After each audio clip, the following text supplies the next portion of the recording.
Hello, my name is Luke and welcome to Geometry Dash. Today I'm bringing you what will probably be my favorite video ever. Today I beat Bloodbath, the infamous mega-collab from 1.9, the early days of Geometry Dash, and if I'm being honest, probably the most famous level in Geometry Dash history. For me, this is a journey that goes way back to 2015.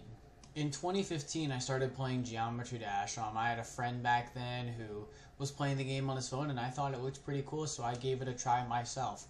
And around that time, I also started watching YouTube videos, and I saw this level called Bloodbath, and apparently, it was the hardest level in the game. It was super famous, and when Riot verified it, everyone was just like, this seems so impossible.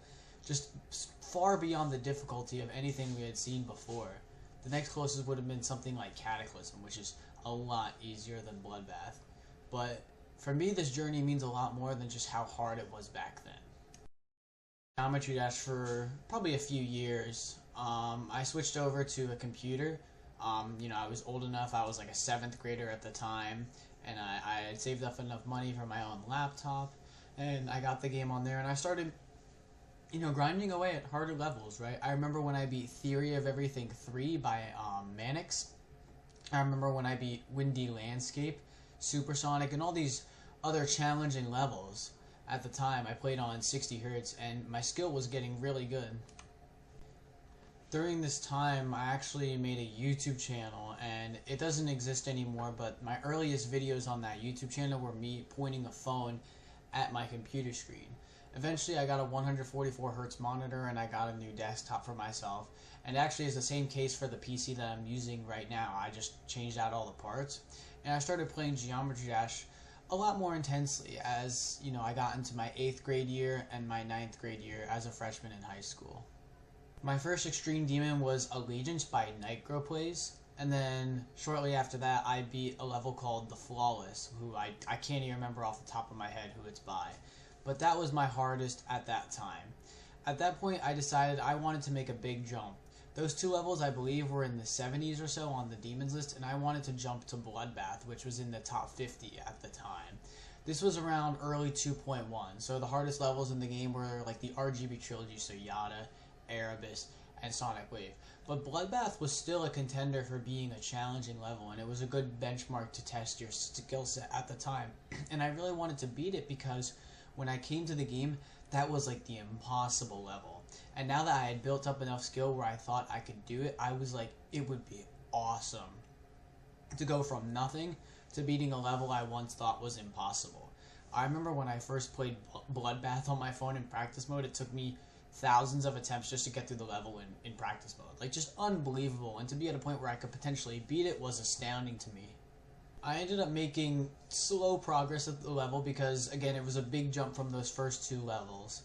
But eventually I got to a Sonic Man's part, and I fluked Etzer's part the first time I got there, which was a huge surprise. After I got this run of 85%, I ended up getting a run where I died at 96%. By this point, I had been playing the level for so long. Weeks, probably 20,000 attempts at the time, which for me I just wasn't used to. A level had never taken me quite that long, and it was frustrating, and it took a toll on my mental health, and school got busy, and I just I was a member of the track team, and that just got intense, and I ended up just losing track of the level, and actually from the game entirely. This death kind of sent me into a spiral that caused me to essentially quit the game. After that 96% death, I knew I still had to beat the level at some point. But at this point, life was picking up, Sophomore and junior year of high school was really busy. It was hard, I tried my best in school. Senior year, my mental health was just not as good. I was kind of depressed during that year. And then I get to college and, life gets better and I'm busy. I did play the game on and off a little bit.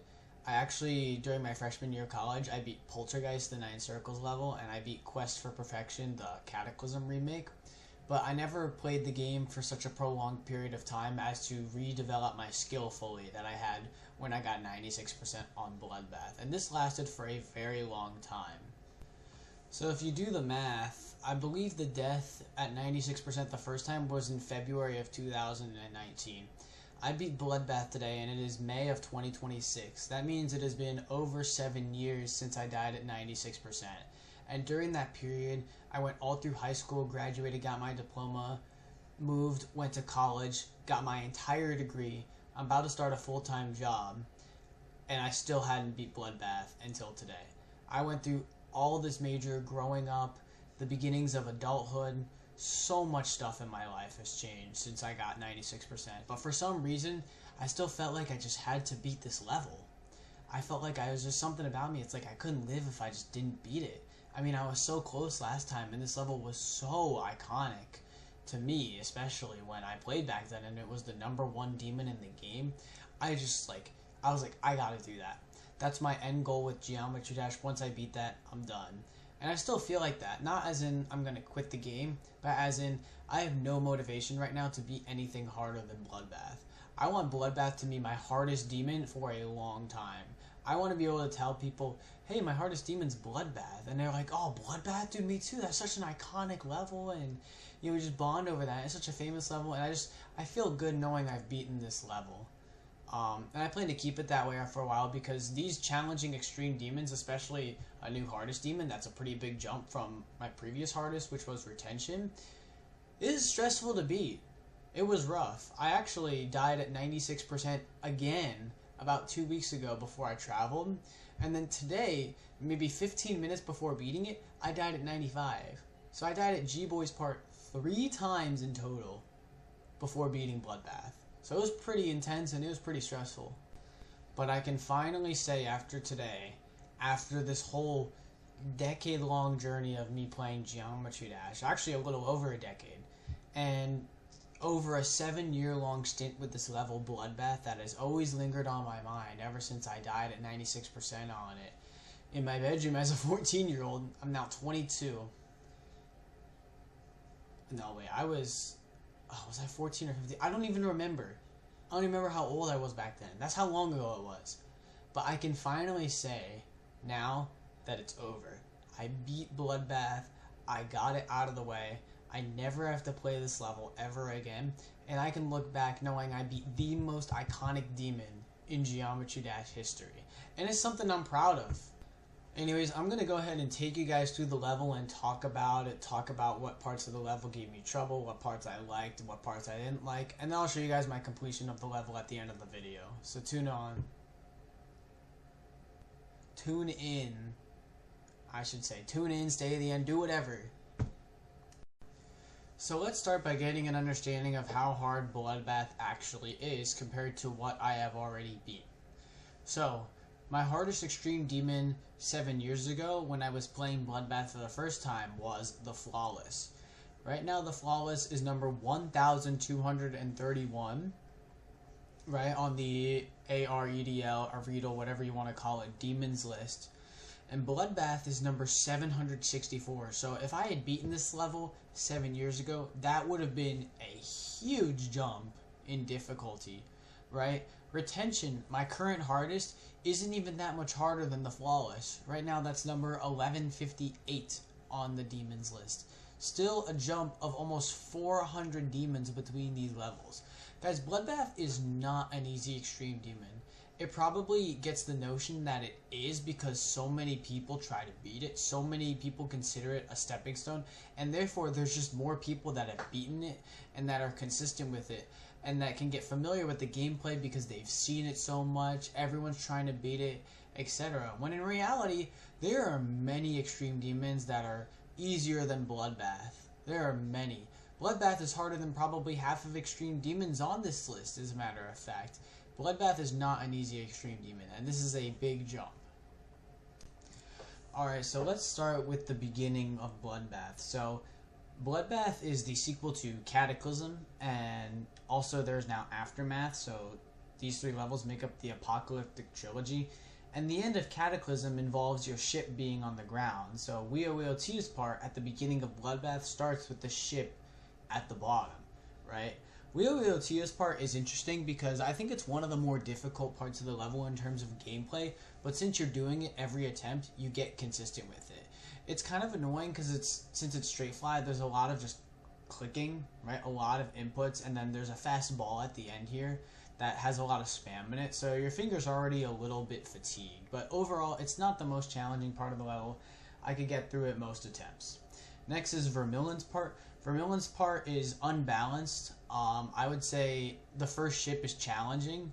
I would say it's fun to play. I love like the slope that kind of guides you down. I love that you're constantly going up and down the screen. There's some tight corridors in there. But overall, you get consistent with it because you're getting there most of your attempts. And his ball too, the slow ball before Michigan's part, gets pretty consistent. Just a click pattern. Then you get to Michigan's part. Michigan's part is absolutely horrendous from start to finish. It is definitely the hardest part of the level. It is all timings, and you could die at any input throughout the whole section.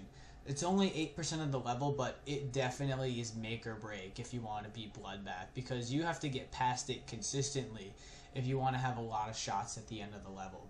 It starts with these 3 jumps at the beginning. You can't buffer these inputs after hitting the jump pads, which make them pretty difficult timings, right? Because they're wider than 3 spikes.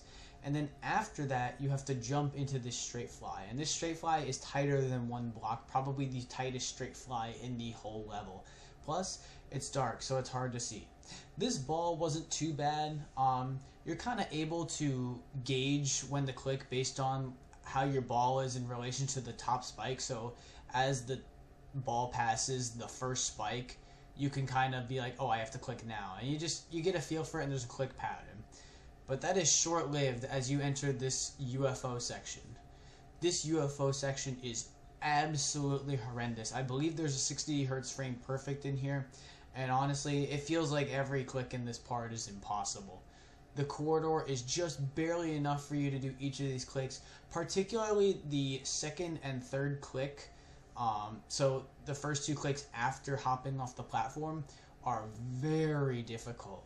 I would die here at least half the time that I got here, and honestly, I would do a click and I couldn't tell you if it was too early or too late, just because each click had to be spot on. I believe one of them is a frame perfect as well, but I would die here a lot. And honestly, this UFO at the end here, this transition out into these triple spikes is tricky because you gotta time that well. If you time it too late, you're gonna hit the cube portal before you jump, and if you time it too early, you're gonna go into the cube but land on the first spike and not jump over it. So it's challenging. Then you have these 3 triple spikes. These ones aren't as bad. And then the wave. The wave is tight, but there's a click pattern to it. It gave me some trouble at first, but eventually I found the click pattern that was somewhat reasonable, but by no means did I get past it every time. If you can get past Michigan's part, past this little dual here, this dual is easy. If Asium's part kind of acted like a break, I would say Asium's part was one of the easier parts of the level. There isn't any part of it that is too challenging.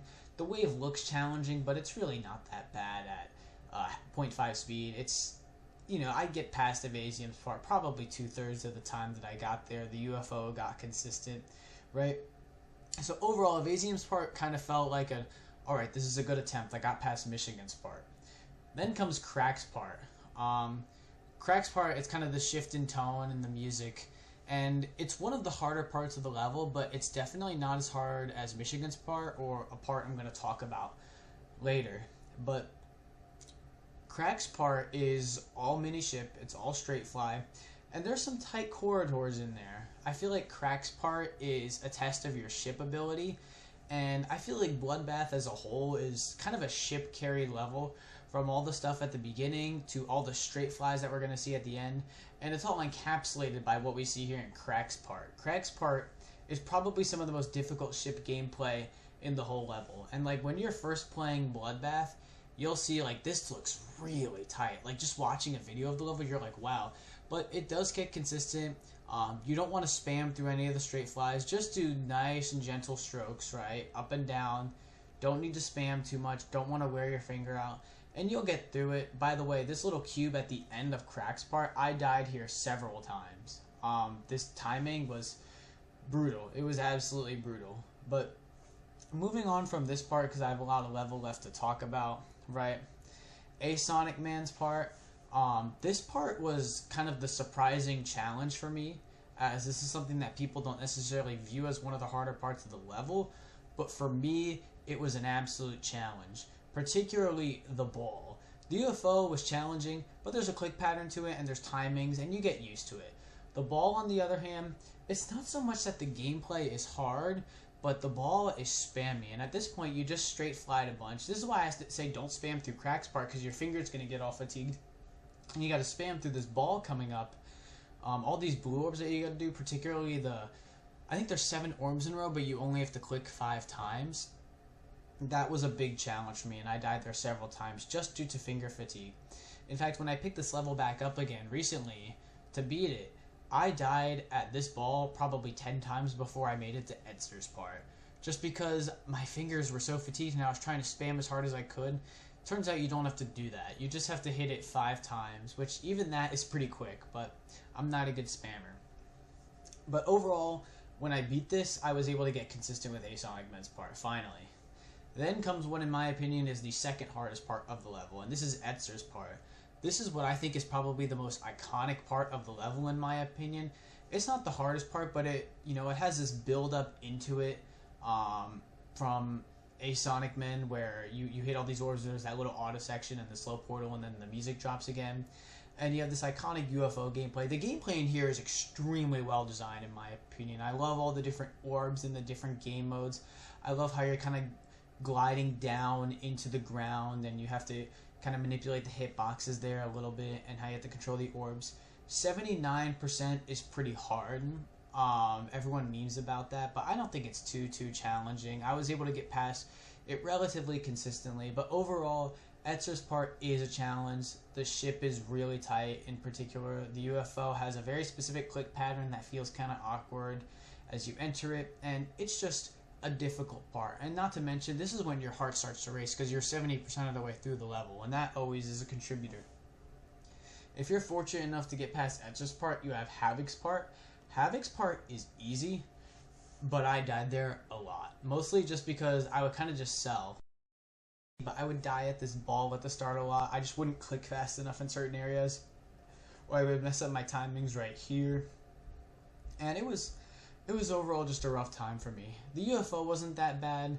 I don't think I died at the wave more than once, but the ball at the beginning gave me some trouble. And that was especially frustrating, because to die right after passing Etzer's part stinks. But if you can get past there, then you're at Giron's part. Giron's part, I believe I died once at, and I died transitioning into the ship. I transitioned into it, and I was a little bit too low on the upside down ship, and I hit this wall right here. What I'll say about this is that this straight fly at the end is not that tough. You do need to hit, especially this orb, really late, but after that you'll be able to get through it. This little duel before GG Boy's part gave me some trouble. I didn't die there at all in normal mode, but I would often do runs from like 42 and die there, just because the click pattern is so awkward. And you have to hold and jump off here and let go before this top block touches, and it's just kind of annoying. But anyways, if you can get through all this, you're finally at the end of the level. And unfortunately, I have to say I died here 3 times. I died here twice at 96, and then I died during the straight fly at 95 once. GG Boy's part is moderate in difficulty compared to the rest of the level. The beginning has, this UFO timing here that's a challenge. Obviously, the straight fly is a challenge. And there's some timings at the end where, it just looks awkward, because you got to go into the walls and use the hitboxes in a weird way, but you can get through it. This is where I died twice. I just was totally out of rhythm, and I died. But eventually, I got past it, and I did not die at Riot's triple spike at the end. So that's kind of a little walkthrough of the level, and we're at exactly 10 minutes on this.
know this was a very long video. I think now that I'm about done editing it all out, it's going to be about half an hour long. But I want to say thank you guys for watching, and I'm glad that I finally got this level out of the way after a full decade. I want to thank Jesus Christ, who's done things for me way greater than beating Bloodbath. But that's really been the biggest change. I know I talked about going through a lot of changes earlier in the video in my life, and that's been the biggest change for me. But that's more important than this.